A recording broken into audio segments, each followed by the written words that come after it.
Welcome to our spooky adventure today as we delve into the chilling tales of ghostly encounters and paranormal mysteries right here at the University of Notre Dame. If you're a fan of the supernatural or just looking for a good scare, you're in for a treat. Join us as we uncover the chilling legends that have haunted this historic campus for decades. From wandering spirits to mysterious apparitions, Notre Dame holds a treasure trove of spooky tales waiting to be explored. Whether you're a believer or a skeptic, these tales are bound to send shivers down your spine. So, grab your flashlight and join us as we explore the haunted side of Notre Dame. Nestled near South Bend, Indiana, this institution, founded by Reverend Edward Sorin in 1842, boasts a captivating history and an enchanting campus. Reverend Edward Sorin had a dream. He wanted Notre Dame to be the finest Catholic university in the land. He did great things for the university, but he didn't leave after he passed away on Halloween night in 1893. Reverend Sorin's spirit hasn't left Notre Dame. People have seen him walking through the main building, South Dining Hall, and even the campus grounds. But here's the eerie part, these sightings happened even when there was no one else around. Imagine being alone but feeling like someone is watching your every move. People working in the South Dining Hall have heard strange noises, like ghostly moans and claps. Some even saw ghostly reflections in the shiny dish machine. The thing is, the South Dining Hall wasn't built until 24 years after Reverend Sorin passed away.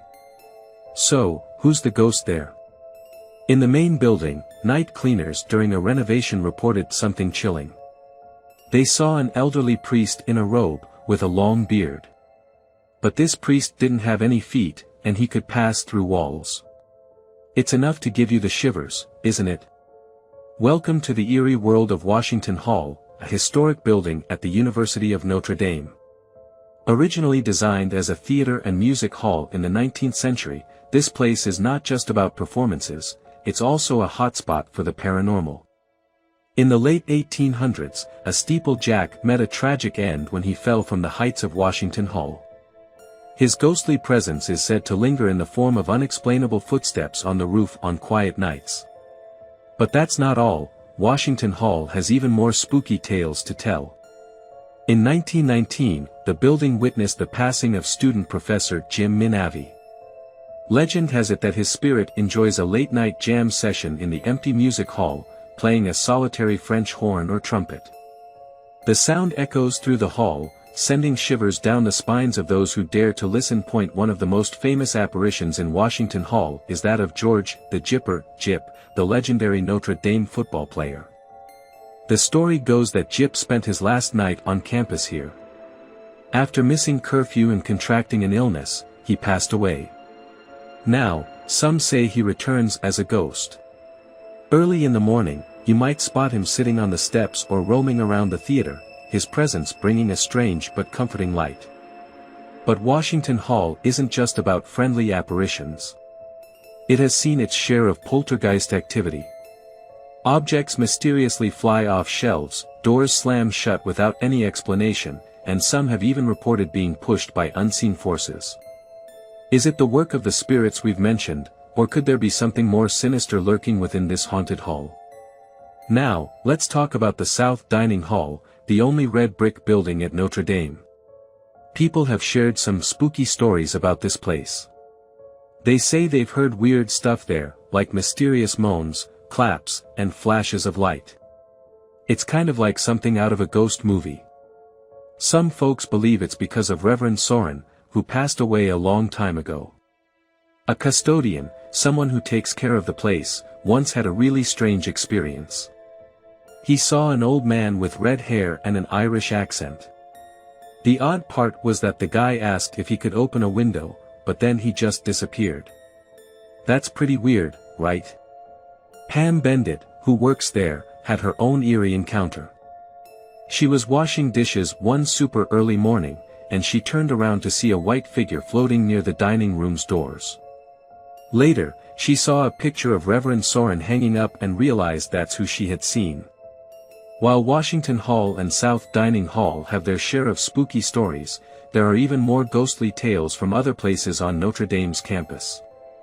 Around Columba Hall, some people have reported ghostly encounters with Native American spirits. They say that these spirits are from the Potawatomi tribe, and on certain nights, you can hear the sounds of horses galloping near the building. Some even claim to have seen a brave and his horse moving up and down the front steps. The belief is that these spirits might be searching for their ancestral burial grounds, which lie beneath Columba Hall. Another location called St. Liam Hall is home to the Student Health Center. Here, the stories are a bit different. People have reported seeing kind nuns who make their rounds, but then they mysteriously vanish without a trace. What's even stranger are the 911 calls that campus security has received from inside the building, even when no one is there. These calls have occurred during winter breaks when the building is empty. It's all pretty mysterious, leaving people wondering if something supernatural is going on at St. Liam Hall. So, it's not just one or two places at Notre Dame that have these eerie experiences. The campus seems to be filled with stories of the unexplained, making it a place where the past may still be very much alive. You might wonder, are the ghost stories at the University of Notre Dame true, or are they just spooky tales? Let's dive into the world of skepticism and belief to find out. Some people say, ghosts can't be real. There's a scientific explanation for everything.